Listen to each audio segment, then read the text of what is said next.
Hey everybody, Tom from Hollandspiele here. We recently had someone ask us if there was a video going through the first game turn of Agricola Master of Britain, because they're having trouble getting into the game. A lot of the concepts were kind of new for them.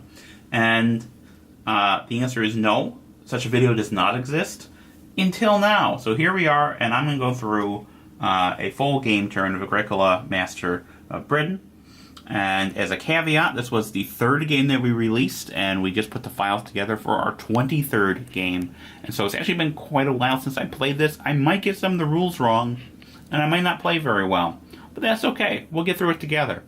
So the first thing I'm going to do is my first action. I have 3 actions on my first turn. Is I'm going to activate my 20th Legion, moving it to the Order Vichy space, and attempting a suppression action there.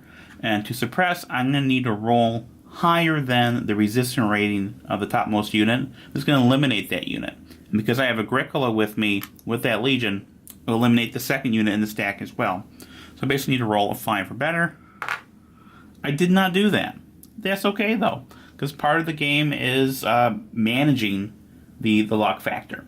So that's going to result in a cup adjustment. So everything you do is going to result in you taking a chit from one cup, in this case this unfriendly cup, blindly, and putting it into another cup, in this case the hostile cup. And then there is a hostile reaction, or 2 hostile reactions in the case of this suppress action.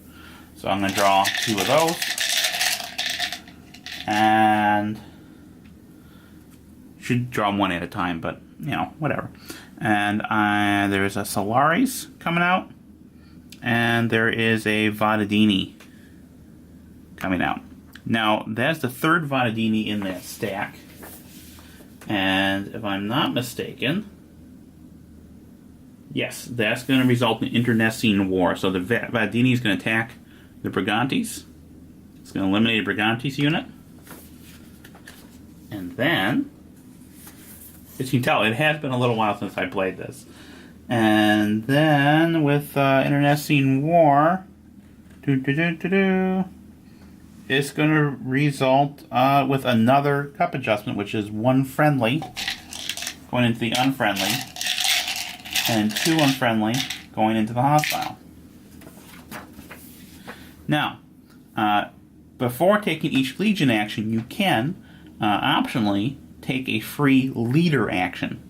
And I'm going to do that here. I'm going to take a leader action, a negotiation action against the Solaris. So basically I'm going to spend coins to bribe them.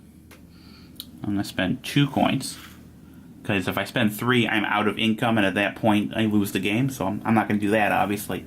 This is going to be, +2 to my die roll, and I still want to roll more than the resistance rating. So this is a separate action, negotiation action. This does not count as my Legion action. So let's see if I roll a 3 or better. I did. So that's going to eliminate that unit, and I even eliminated a second unit. I'm not sure. It's been a while.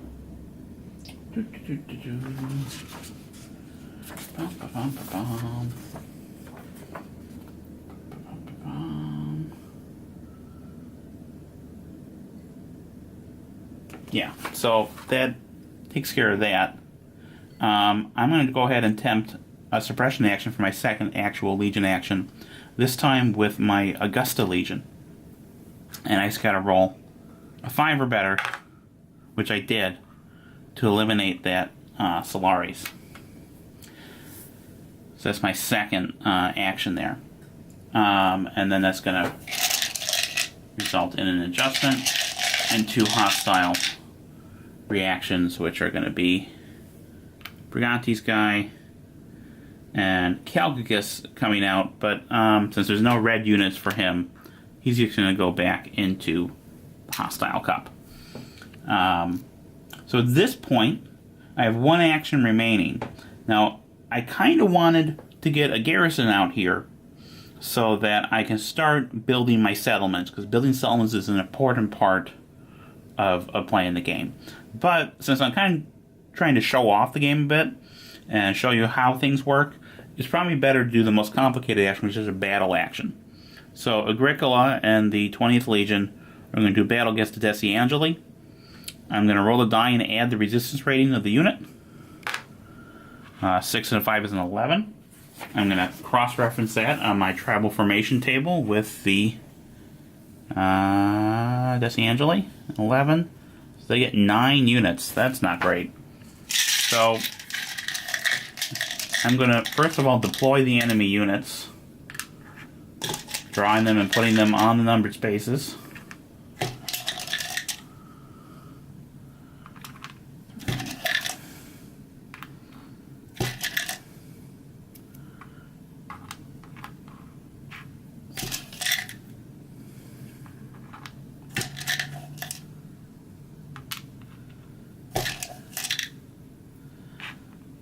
And then I'm going to deploy my units, of which I have 6 for this legion. And I get to make a choice where I want to put them. So I'm going to try to put them in smart places and not bad places. So I'm going to put this guy here, because hopefully we can take care of that guy. Put that guy there. I'll get some of my auxiliary units in there. This guy's probably going to get chewed up, but we'll see how that goes. I'm going to start with an attack round. So each attack round, I'm going to roll the die and add it to my attack factor and compare that to the defense factor of the unit I'm attacking. And I have to attack the unit with the highest defense factor.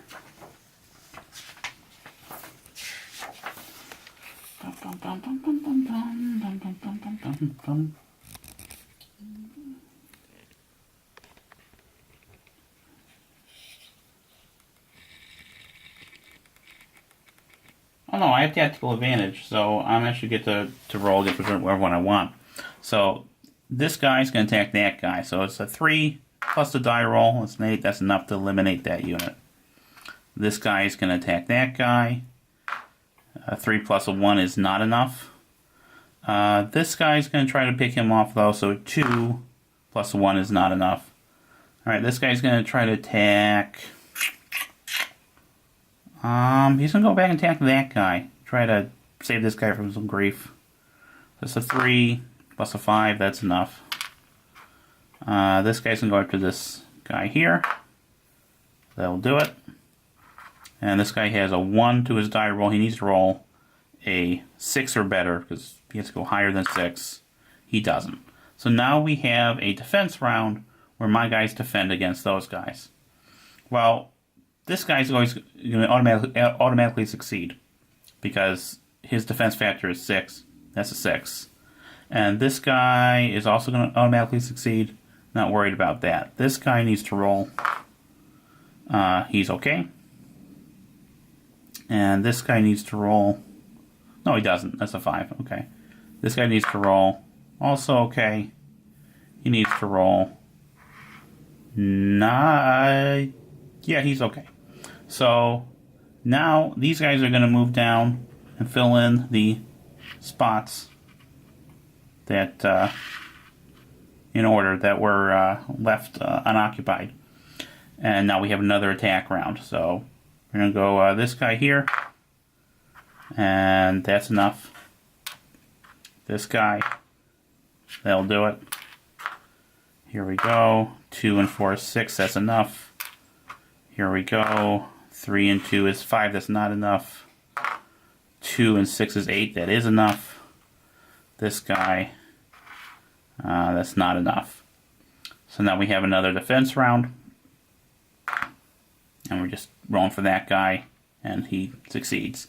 Now this guy is going to be isolated because he doesn't have anyone else next to him. And there's no way he can kill that guy. So he's going to go away automatically. So we have one more attack round in which this guy's going to try to eliminate that guy. And he doesn't, so then he rolls for defense. He's fine. Another attack round. And this doesn't go until that guy disappears.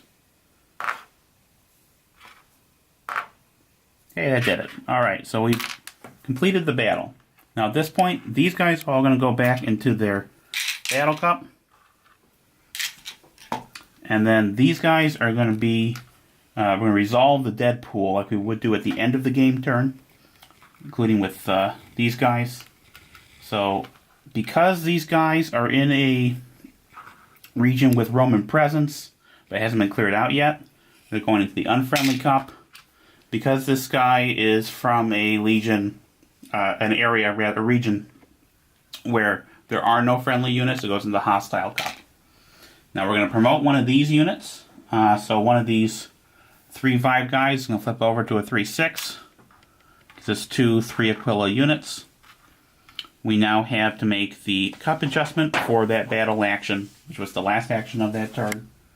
And that cup adjustment is going to be 1 friendly to an unfriendly, and then it'll be 1 unfriendly to hostile for each eliminated legionary unit. None were eliminated. That went pretty well for us.